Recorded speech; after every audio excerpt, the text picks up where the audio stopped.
Welcome to another edition of Real Image TV. I'm Coleman Dixon. And behind me are two of the world's largest man-made bodies of water, known as Kentucky Lake and Lake Barkley, that's separated by a strip of land known as Land Between the Lakes, which remains today still one of the most visited attractions in Kentucky and Tennessee.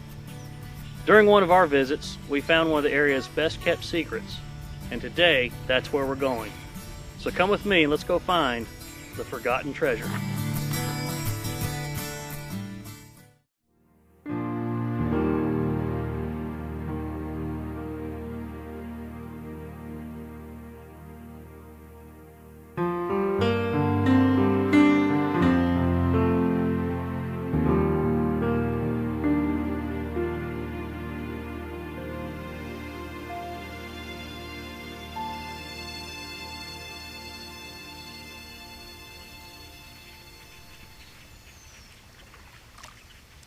Our story begins deep in the woods on a remote hill in Lyon County, Kentucky. Down a very winding and hilly one-lane gravel road is a place where historical significance appears before your very eyes. A little white structure stands alone, quietly, that has not only survived for 108 years, but also the forming and construction of Land Between the Lakes. In 1900, German Americans built the St. Stephen Church, seeking a local place of worship among a strip of land between the two rivers. It was said that Mr. Imberger, a blacksmith by trade, made the original nails and hinges that fitted the front doors to the little church. In the church's cemetery, you'll find the grave markers of its families and members. The last two that will be buried in the cemetery are John Imberger in 1942 and Anton Imberger in 1946. The little church was a symbol of strength and devotion for its members and their small community until their last service that was held in 1945. For the next 18 years, the vacant church would sit next to her cemetery as time passes by.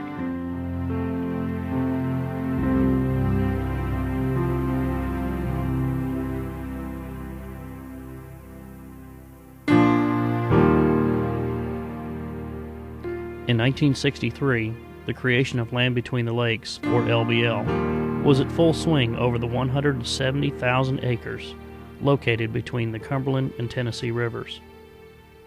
The impounding of the rivers caused friends, families, communities, and schools, rich or poor, to relocate out of the area.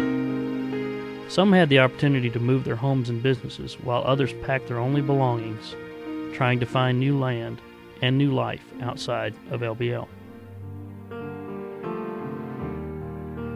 After the relocation started, only a handful of structures would remain standing. All the other buildings, houses, schools, and churches found throughout the land would be burned or bulldozed to make room for this national recreation area. In 2000, a nonprofit group known as Between the Rivers Incorporated was involved in locating and cleaning lost and abandoned cemeteries in LBL. They had a dream of restoring the little church on the hill after encountering the cemetery a couple of years prior. Heavy undergrowth and fallen trees engulfed the property, but in the midst of all this wildlife, still standing was the St. Stephen Church. The property had been defiantly abandoned and forgotten. The old structure was in very poor condition, but amazingly still standing after all these years. After examining the property and making all the necessary adjustments in their budgets, BTR made the attempt to save the little church. They contacted the State Historic Preservation Office and entered into a cost-share agreement with the U.S. Forestry Division Service, who now oversees the lakeland. BTR was granted permission to preserve the little church. The Forestry Service helped in providing some material. However, BTR had to provide the rest of the materials and all the labor. BTR would raise funding through donations and other resources with an all-volunteer labor force.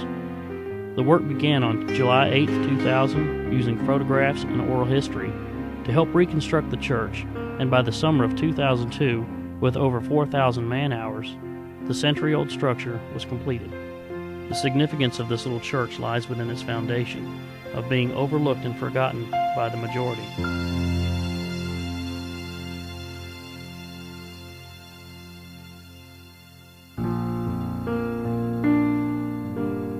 One can only ask, how can this be the only church to remain standing in LBL? Only theories can be given of how the oversights even happened. Why is this still here after 108 years, spending 62 years unattended, receiving harsh storms and other destructive elements of nature? We can ask the question, is this an act of divine intervention, human kindness, or maybe even both? Only those who might take the small trip may find the answer to this question. To this day, the 108-year-old church is visited by people from all over the country. Even known artists visit to capture the beauty of the structure and its surroundings forever on canvas. And those who make the trip leave their signature and personal comments in a guest book that sits inside the front door. It was noted from history that no diocese had anything to do with the building of this church. The church and its grounds were never consecrated. We hope you enjoyed this video segment entitled Forgotten Treasure. So next time, if you're ever in LBL, please take the time to visit this historical site known as the St. Stephen Church. And by the way, don't forget to sign the guest book.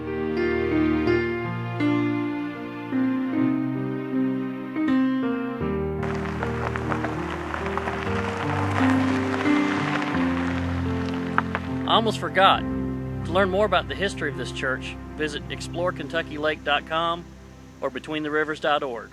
For Real Image TV, I'm Coleman Dixon.